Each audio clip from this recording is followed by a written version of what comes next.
भारत की करोड़ों महिलाओं को अपराध और अपराधियों से आजादी मिलने में अभी कितने वर्ष और लगेंगे। कोलकाता में जिस निर्ममता से एक 31 वर्ष की महिला डॉक्टर की बलात्कार के बाद हत्या हुई, उस घटना ने पूरे देश को हैरान कर दिया है, स्तब्ध कर दिया है। और यह घटना भी ऐसे समय में हुई है जब हमारा देश अपनी आजादी के 77 वर्ष पूरे कर रहा है और 5 दिन के बाद हमारे देश में रक्षाबंधन का त्योहार है, जब करोड़ों भाई अपनी बहनों को उनकी रक्षा का वादा करते हैं। लेकिन क्या हमारे देश की महिलाओं की रक्षा हो रही है? दुख की बात यह है कि उसी देश में एक महिला डॉक्टर के साथ एक सरकारी अस्पताल के अंदर न सिर्फ बलात्कार होता है, बल्कि आरोपी उसकी गर्दन की हड्डी को तोड़कर उसकी बेरहमी से हत्या कर देते हैं। और यह सब कुछ उस देश में होता है जहां रक्षाबंधन जैसा त्योहार मनाया जाता है, जहां महिला को देवी का रूप माना जाता है। सबसे बड़ी बात यह कि भारत को आजादी मिले 77 वर्ष हो चुके हैं, लेकिन इन 77 वर्षों में भारत की करोड़ों महिलाओं के लिए कुछ ज्यादा नहीं बदला है। सब कुछ लगभग वैसा ही है। 77 वर्ष पहले आज ही के दिन 14 अगस्त 1947 को जब भारत का विभाजन हुआ था, उस समय भी इस विभाजन का सबसे भयानक दर्द उन हजारों महिलाओं ने झेला था जिनका बलात्कार करने के बाद उनकी लाशें रेल की पटरियों और सड़कों पर फेंक दी गई थी। यह भी हमारे ही देश में हुआ था और जब हम आजाद हो रहे थे 1947 में, तब हुआ था। और आज भी 77 वर्ष के बाद इसी देश में हर दिन 86 महिलाओं के साथ बलात्कार की घटनाएं हो रही हैं, जिससे आप ये समझ सकते हैं कि इस देश को जो आजादी मिली, उस आजादी से भारत की करोड़ों महिलाओं को ज्यादा कुछ हासिल नहीं हुआ है। और इस बात को आप इस महिला की चीखों से समझ सकते हैं, जो उस डॉक्टर के परिवार से है जिसके साथ कोलकाता के एक सरकारी अस्पताल में ये दरिंदगी हुई थी। जरा सुनिए उस महिला डॉक्टर के परिवार की एक महिला क्या कह रही है। हम 4 जन, मिस्टर मिसेस, हम और हमारे एक और कर्मचारी, हम जब जाते हैं वहां हमको 3 घंटा खड़े रखा। एक पेरेंट्स जिनकी बच्ची 31 इयर्स ओल्ड की ऐसी खत्म हो जाती है, उनको 3 घंटा खड़ा रखा और ये हाथ जोड़ती रही, माँ बाप हाथ जोड़ते रहे, हमें एक बार दिखाओ, हमारी बच्ची का मुंह एक बार दिखाओ। हमको नहीं दिखाया गया। 3 घंटे तक खड़े रहने के बाद ये दोनों हस्बैंड वाइफ अंदर जाते हैं सेमिनार रूम में और ये पापा अपने dead body of the girl जिसके मुंह में खून था, फोटो खींच के लाके मुझे दिखाते हैं। उन बच्ची का शरीर में कोई कपड़ा नहीं था, पैर दोनों राइट एंगल में मिला गया। राइट एंगल में एक पांव बेड के इस तरफ, एक पांव बेड के इस तरफ मिला गया। जब तक पेल्विक गर्डल नहीं टूटता है, इस तरह 2 पांव को नहीं चीरा जा सकता है।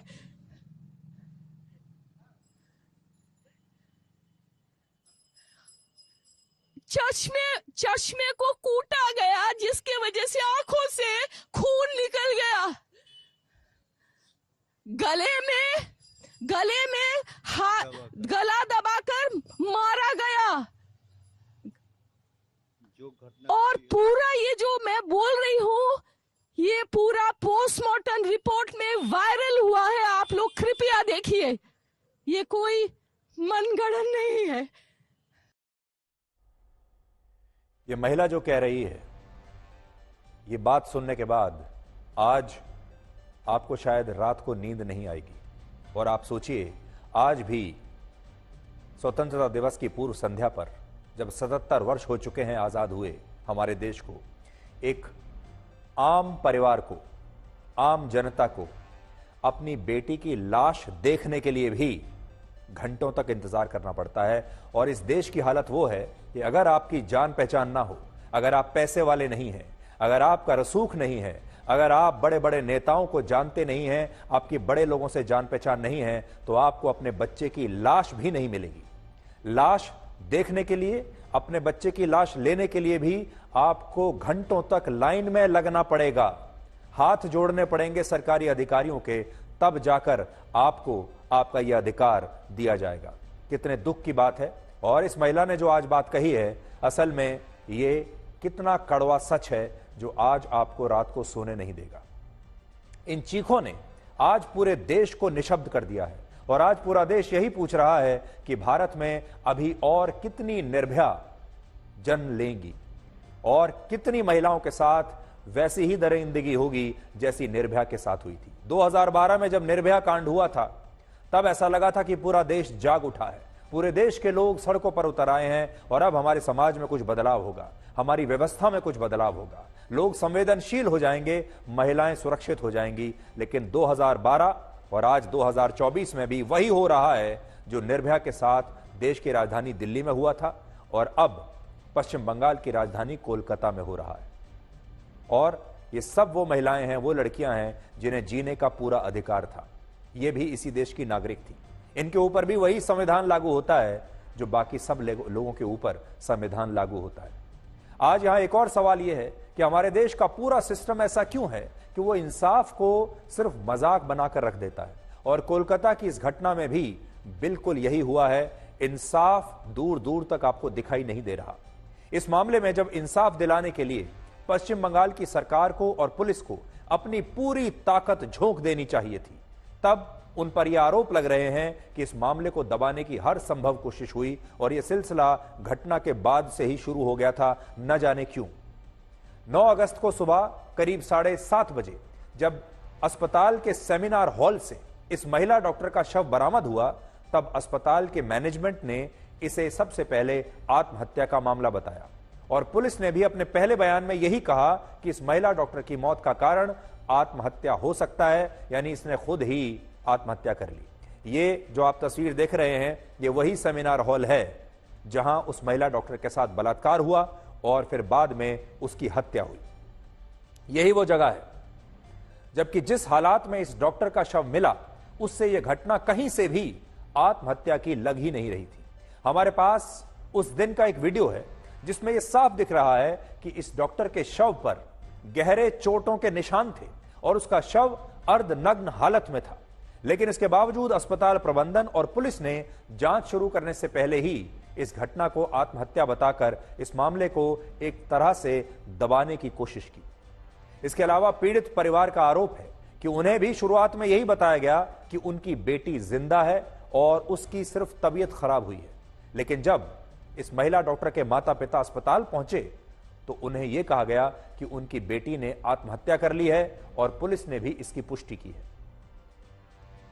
इस महिला डॉक्टर के माता पिता का यह आरोप है कि अस्पताल का मैनेजमेंट और पुलिस ने इस मामले की जांच को जानबूझकर प्रभावित किया और लगभग 3 घंटे तक उन्हें अपनी बेटी का शव देखने तक नहीं दिया। और इस सब के बीच जब रेजिडेंट डॉक्टर्स ने पुलिस की जांच के खिलाफ विरोध किया और उस पर दबाव बनाया, तो पुलिस ने बड़ी मुश्किल से तब जाकर यह बात मानी कि यह एक आत्महत्या नहीं बल्कि हत्या का मामला है। हालांकि इस दौरान इस महिला डॉक्टर का परिवार और अस्पताल के बाकी डॉक्टर्स लगातार यह कह रहे थे कि यह हत्या के साथ बलात्कार का मामला है। लेकिन पुलिस ने यही कहा कि उसे यह मामला हत्या का लग रहा है और वो जांच करने के बाद ही इस घटना पर अपना औपचारिक बयान जारी करेगी।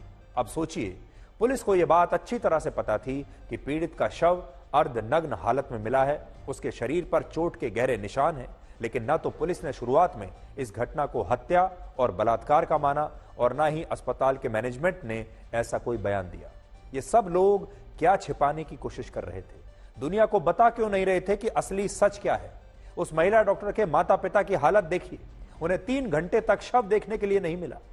लेकिन जब डॉक्टरों ने हड़ताल पर जाने की धमकी दी और ऐलान कर दिया और इस मामले में निष्पक्ष जांच की मांग की, तब पुलिस ने 9 अगस्त को संजय रॉय नाम के एक आरोपी को गिरफ्तार किया और कहा कि संजय रॉय पुलिस का ही एक वॉलंटियर है और उस दिन उसने अस्पताल के पीछे वाले इलाके में शराब पीने के बाद यौन उत्पीड़न के हिंसक वीडियो अपने मोबाइल फोन पर देखे और इन वीडियोस को देखने के बाद उसने इस महिला डॉक्टर का बलात्कार किया और बाद में उसकी निर्मम हत्या कर दी। अब आप सोचिए हमारे देश में हो क्या रहा है। सबसे बड़ी बात यह है कि एक सरकारी अस्पताल के अंदर कोई भी व्यक्ति जाकर शराब कैसे पी सकता है? आप देखिए कि उस अस्पताल की क्या हालत होगी, उसकी सुरक्षा व्यवस्था की क्या हालत होगी। और अब देखिए हमारे देश में हो क्या रहा है। यह एक सामाजिक समस्या भी है।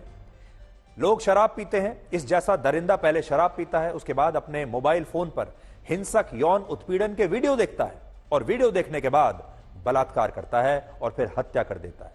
और यह बात हमारे देश की किसी भी महिला के साथ कहीं भी हो सकती है। ये तो सिर्फ अस्पताल की बात है। आज हमारे देश की महिलाएं कहीं भी सुरक्षित नहीं है, क्योंकि इस तरह के दरिंदे आपको कहीं भी किसी भी जगह मिल सकते हैं। जो पहले शराब पिएंगे, आजकल सबके हाथ में मोबाइल फोन है, सब मोबाइल फोन पर पॉर्न देखते हैं, इस तरह के अश्लील वीडियोस देखते हैं और उसके बाद वो निकल पड़ते हैं शिकार के लिए। सोचिए ये कितनी हैरानी की बात है कि पुलिस ने पहले इसे आत्महत्या बताया और फिर हत्या का मामला फिर बताया और बाद में एक आरोपी को गिरफ्तार करके यह कहा कि अब यह हत्या और बलात्कार का मामला है। और आरोप है कि पुलिस आगे भी इस मामले को इसी तरह से शायद घुमाती रही। पुलिस की तरफ से ऐसे कई बयान आए कि कुछ लोग इस मामले में गैंग रेप होने का दावा करके अफवाह फैला रहे हैं और ऐसे लोगों के खिलाफ पुलिस कार्रवाई करेगी। और पुलिस ने पूरे दावे के साथ यह बात कही कि इस मामले में गैंग रेप नहीं हुआ है और इस घटना में एक ही आदमी शामिल है।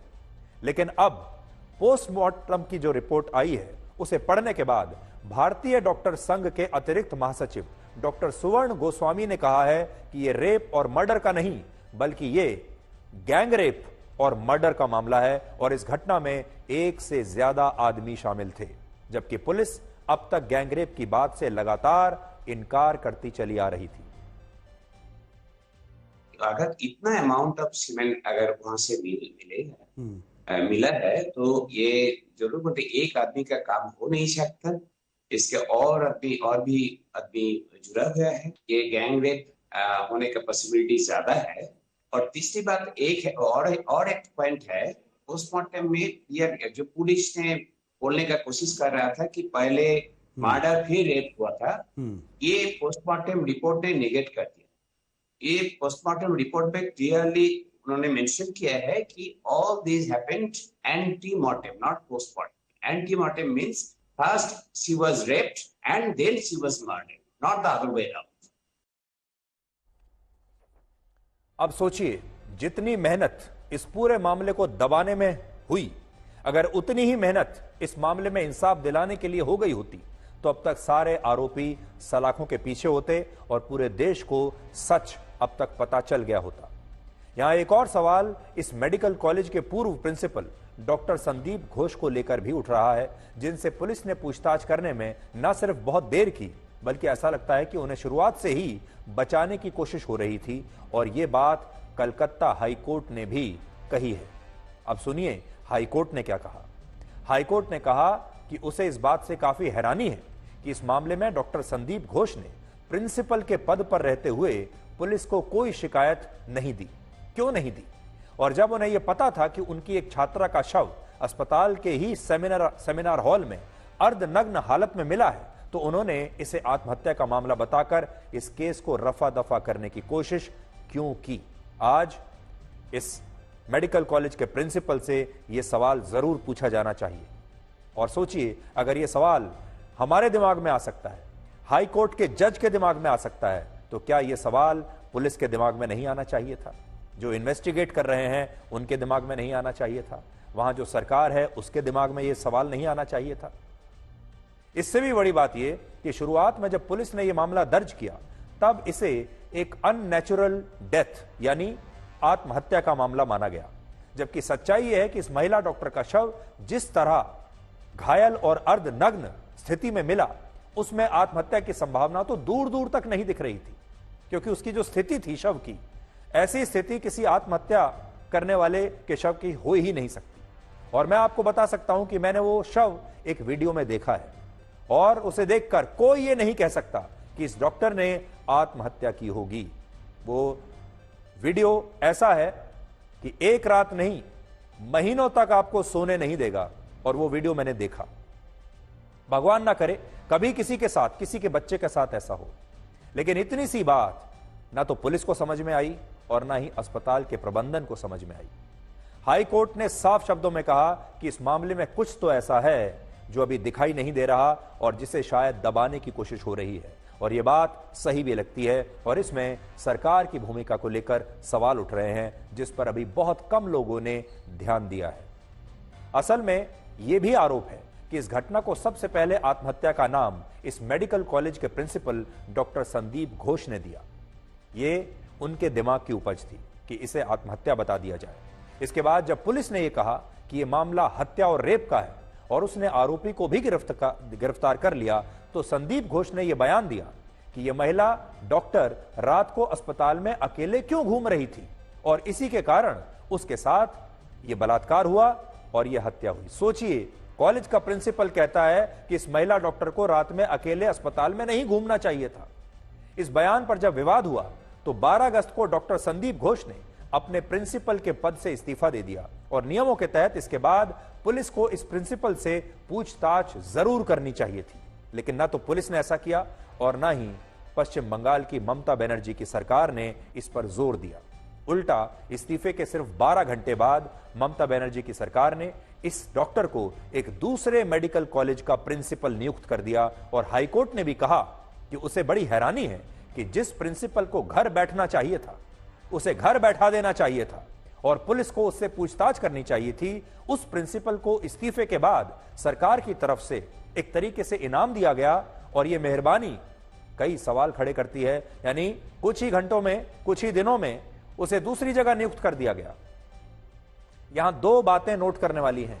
पहली बात यह कि पुलिस का कहना है उसे सीसीटीवी फुटेज में सिर्फ संजय रॉय ही एक ऐसा व्यक्ति मिला जो रेप और हत्या के इस मामले में शामिल हो सकता था, लेकिन डॉक्टरों का आरोप है कि जब चेस्ट मेडिसिन डिपार्टमेंट की बिल्डिंग में एक ही सीसीटीवी कैमरा ऑपरेशनल है और सेमिनार हॉल के आसपास कोई सीसीटीवी कैमरा है ही नहीं, तो फिर पुलिस ने सीसीटीवी फुटेज के आधार पर यह केस कैसे सॉल्व करने का दावा किया है।